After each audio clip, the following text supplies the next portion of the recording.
In the entire New Testament, Paul the Apostle never actually said that Jesus raised from the dead.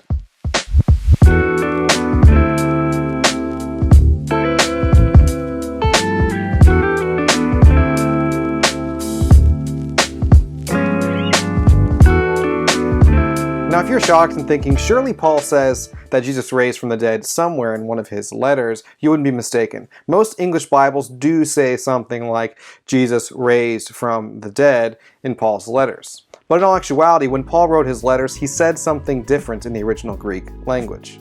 Let's look at Galatians 1:1, for example. Paul, an apostle, neither from humans nor through a human, but through Jesus Christ and God the Father, who raised him from the dead ones. Now, you may have noticed that I translated what is typically translated from the dead as from the dead ones. The reason I did this is because the Greek phrase here is ek nekron, and nekron is a plural substantive adjective. So we should not actually translate this word as a state of being dead, but as something that describes a dead person. Literally, we should translate this something like from the dead ones, or from the dead women and men, or from the dead people. Now, you may be thinking to yourself, why does it matter? Why does it matter that we translate this phrase from the dead ones instead of from the dead? Now, I've known Greek for over 10 years. I've been a Greek professor for multiple years. I've taught dozens of people to read the Bible in the original Greek. And I've known this about this word for quite a while, that it's a plural substantive adjective. And I never really thought anything of it. I always just continued to translate it from the dead. That is, however, until I read Dr. Angela Parker's new book, If God Still Breathes, Why Can't I? Black Lives Matter and Biblical Authority. Dr. Parker insightfully demonstrates why explaining Jesus as someone who is raised from the dead ones has a profound impact on how we understand this phrase in the ancient context and in our own contemporary context. In order to illuminate Galatians 1:1, Dr. Parker directs readers towards some statues in the ancient world that depict the Galatian people. These statues depict the Galatians, or the Gauls, when they were conquered by Attalus I in 230 BCE. These statues were located together at Pergamon, a city in modern-day Western Turkey. And in the Bible, this region was called Asia Minor.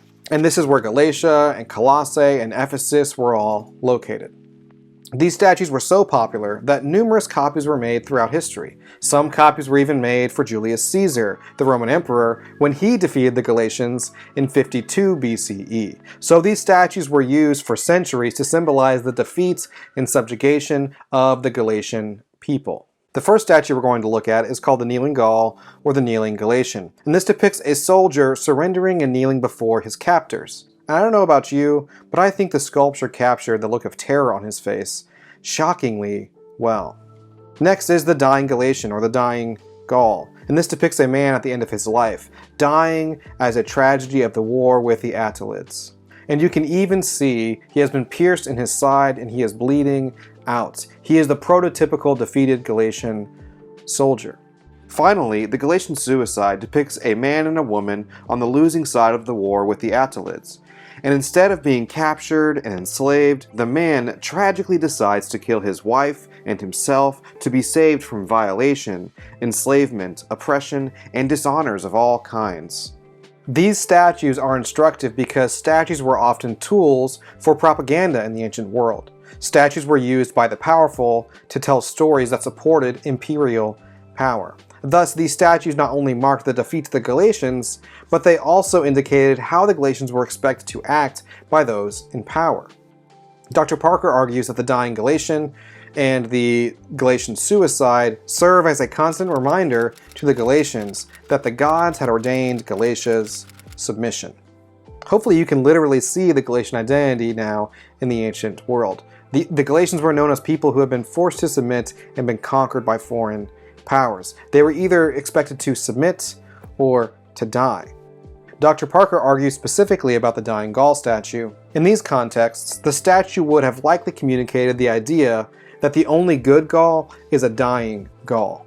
When I present this image in church settings, I often tell people to substitute Gaul with fill in the blank. Immediately, church folk can hear the only good Indian is a dead Indian, or the only good N-word is a dead N-word. See my point?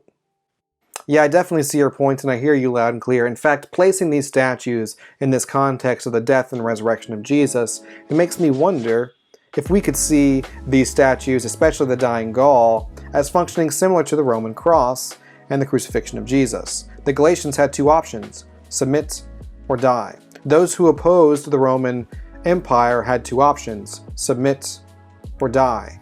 Yet Galatians 1:1 presents an alternative option and an alternative identity.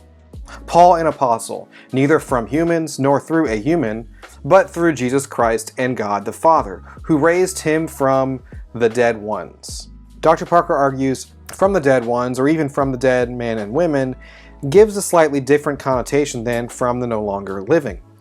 And it makes better sense in light of how the Galatians understood their identity in the Roman imperial context as the only good Galatian is a dead Galatian. Yes, God has raised Jesus as his son, but Jesus has also been raised from the midst of the dead women and men. Jesus, therefore, is the risen brother of the many dying and suicidal Galatians who have come before him. I find this thought liberating and hopeful, as Jesus is brother to many of us who may be in a state of dying as a result of imperial violence against black and minoritized bodies. And so Galatians opens with a spark of hope. For those who have been oppressed and marginalized, it's a spark of hope. For those who have been told you are better off dead, it's a spark of hope.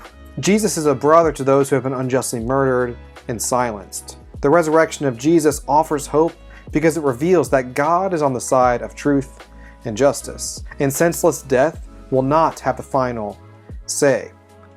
I really appreciate Dr. Parker's interpretation of Galatians 1:1 because it shows us why the resurrection of Jesus matters, and it shows us that Black lives matter too. You should definitely check out Dr. Parker's book, If God Still Breathes, Why Can't I? Black Lives Matter and Biblical Authority. It's a compelling read and an important contribution to biblical studies. As always, the resources that I consulted will be down in the video description below. If you haven't subscribed already, please do. I think that biblical scholarship should be easily accessible and free. And the more subscribers Bible Geek has, the better chance we have to make that a reality. If you want to learn more about the Bible, check out this other video that I made. Until next time, peace.